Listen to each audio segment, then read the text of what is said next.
ایک دفعہ کا ذکر ہے کہ ایک گاؤں میں ایک لڑکا رہتا تھا جس کا نام راہیل تھا۔ راہیل ہمیشہ اپنا وقت ضائع کرتا تھا اور فضول کاموں میں مشغول رہتا تھا۔ اس کی امی اکثر اسے سمجھاتی تھیں کہ وقت کی قدر کرو، لیکن راہیل کبھی ان کی بات پر دھیان نہیں دیتا تھا۔ ایک دن راہیل جنگل میں کھیلتے ہوئے ایک پرانا چراغ ڈھونڈ لیتا ہے۔ جب اس نے چراغ کو صاف کیا تو اچانک ایک بڑا جن چراغ سے باہر آیا۔ جن نے کہا، تم نے مجھے آزاد کیا ہے، اس لیے میں تمہاری 3 خواہشیں پوری کر سکتا ہوں، لیکن یاد رکھو جو بھی مانگو سوچ سمجھ کر مانگنا۔ راہیل نے بغیر سوچے سمجھے اپنی پہلی خواہش مانگی، مجھے دنیا کی سب سے زیادہ دولت چاہیے۔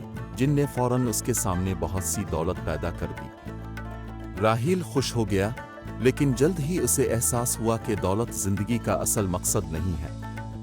اس نے اپنا وقت فضول کاموں میں ضائع کر دیا تھا اور دولت سے بھی اسے خوشی نہیں ملی۔ پھر راہیل نے دوسری خواہش کی، مجھے سب سے طاقتور بنا دو۔ جن نے اسے طاقت دے دی اور راہیل دنیا کا سب سے طاقتور آدمی بن گیا۔ لیکن اسے جلد ہی سمجھ آ گئی کہ طاقت بھی بیکار ہے اگر انسان اپنا وقت صحیح کاموں میں نہ لگائے۔ طاقت بھی وقت کے ساتھ کم ہوتی جاتی ہے۔ تیسری اور آخری خواہش مانگنے کے لیے راہیل نے سوچا اور پھر کہا، مجھے سمجھ دے دو تاکہ میں اپنے وقت کی اصل قیمت کو سمجھ سکوں۔ جن نے اسے سمجھ دی اور مسکراتے ہوئے چلا گیا۔ اس دن کے بعد راہیل نے وقت کی قدر کو جان لیا اور سمجھ گیا کہ دولت اور طاقت کا اصل فائدہ تبھی ہے جب انسان اپنے وقت کا صحیح استعمال کرے۔ راہیل نے اپنی زندگی کو بہتر بنایا، وقت کی قدر سیکھی اور اللہ کی راہ پر چل پڑا۔